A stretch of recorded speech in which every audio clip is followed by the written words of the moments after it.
दोस्तों, अगर आपके पास किसी दोस्त का, किसी मित्र का, किसी जानकार का फ़ोन आता है या उनसे आप मिलते हो और आपको बहुत अच्छा लगता है, तो दोस्तों कहीं ना कहीं ये जो बात होती है, ये प्यार वाली बात होती है। ये ज़रूरी नहीं है कि प्यार हमेशा विपरीत लिंग के प्रति ही होता है, ये अलग मैटर है दोस्तों।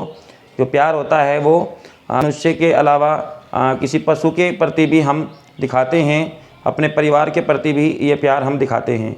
तो दोस्तों ये सारा का सारा क्रेज़ हमारा हार्मोन्स को जाता है, ठीक है। और वहीं अगर मैं बात करूं इसके दूसरी, अगर आप किसी वाहन को चला रहे हो, ड्राइव कर रहे हो, तो कई बार आपके सामने अचानक से कोई पशु आ जाता है या कोई मनुष्य आ जाता है जो कि नहीं आना चाहिए था, लेकिन वो आ जाता है, तो आपका जो रिएक्शन होता है एकदम से गुस्से वाला होता है ना।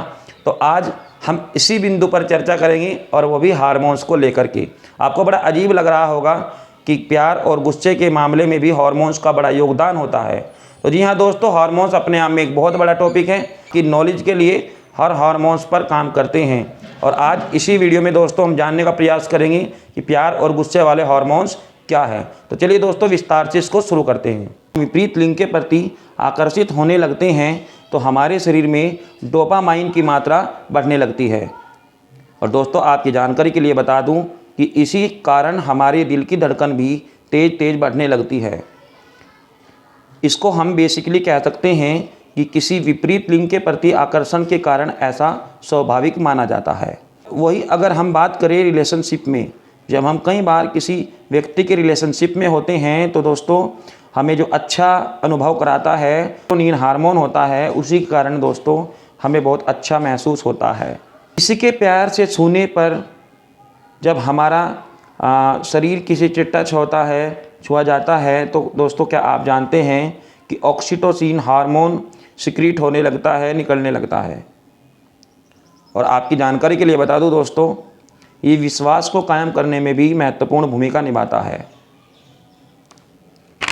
शरीर के अंदर जो प्रक्रियाएं हो रही है, शरीर के टच करने से, छूने से, ठीक है, इस तरह से भी हमें जो है पता चल जाता है। दोस्तों क्या आप जानते हैं कि जब रिलेशन टूटते हैं तो मन में बुरे ख्याल का आना एक स्वाभाविक क्रिया है। और आप सोच रहे होंगे कि ऐसा किसी हार्मोन्स के कारण नहीं होता है। तो आपकी जानकारी के लिए बता दूं, जब हमारे शरीर के अंदर बुरे ख्याल आते हैं तो तब दोस्तों ऑक्सीटोसिन और डोपामाइन दोनों की मात्रा लगातार घटने लगती है। ऑक्सीटोसिन और डोपामाइन की मात्रा का लगातार घटना अच्छा अनुभव, अच्छा संकेत नहीं देता है और दोस्तों हम उदास रहने लगते हैं।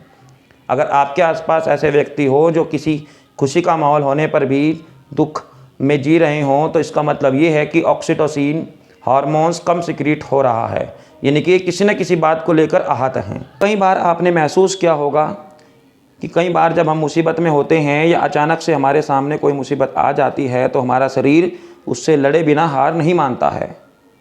तो आपकी जानकारी के लिए बता दूं, इस समय दोस्तों एड्रेनलिन हार्मोन एक्टिव हो जाता है। अंदर एड्रेनलिन हार्मोन बहुत ज़्यादा मात्रा में सिक्रीट हो जाता है तो हमें ऐसा महसूस होता है जैसे हमारे अंदर एक सुपर पावर, एक सुपर एनर्जी बॉडी के अंदर आ गई हो। और दोस्तों कई बार हम उस मुश्किल पल का सामना करने लगते हैं और इसमें कई बार हमें सफलता भी नहीं मिलती है।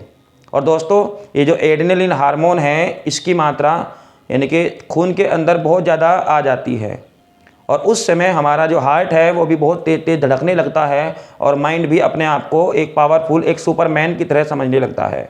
और उस दौरान दोस्तों जो भी हमारे सामने मुश्किल होती है उसको हम ख़त्म करने में कामयाब हो जाते हैं।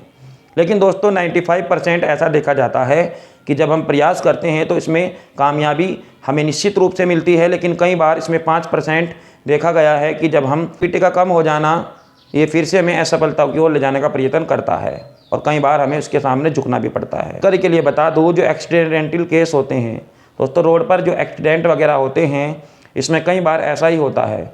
जो व्यक्ति सुस्त शरीर वाले होते हैं या जिनके अंदर इस तरह के हार्मोन सिक्रीट नहीं हो पाते हैं तो अचानक से निर्णय नहीं ले पाते हैं और कुछ उल्टा सीधा हो जाता है। होती है कि ये व्यक्ति एक दुर्घटना का शिकार हो जाते हैं।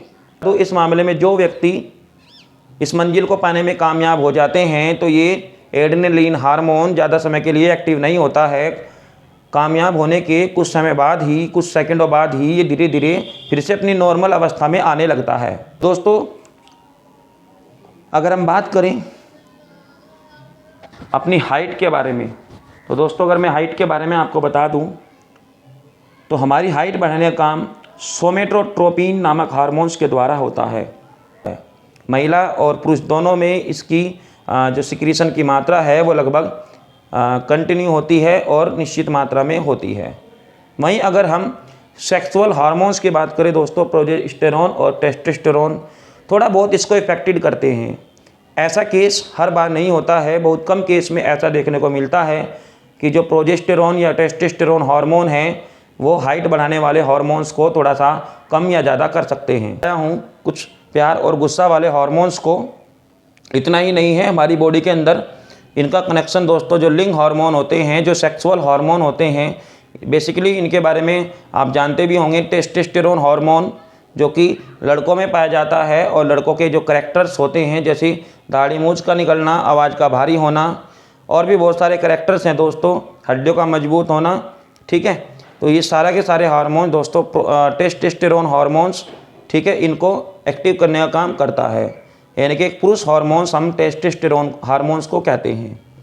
वहीं दोस्तों आपकी जानकारी के लिए बता दूं, जो स्त्रियों में हार्मोन्स है वो प्रोजेस्टेरोन हार्मोन को लिंग हार्मोन के नाम से जाना जाता है एक फीमेल के अंदर। यानी कि एक स्त्री के अंदर प्रोजेस्टेरोन हार्मोन के कारण ही आवाज़ का पतलापन आना, स्तनों का थोड़ा बड़ा हो जाना और दाढ़ी मूंछ का नए निकलना, ठीक है। हाइट पे भी थोड़ा बहुत प्रभाव इसका पड़ता है, हालांकि हाइट पे इसका ज़्यादा प्रभाव नहीं पड़ता है, ऐसे केसेस कम आते हैं।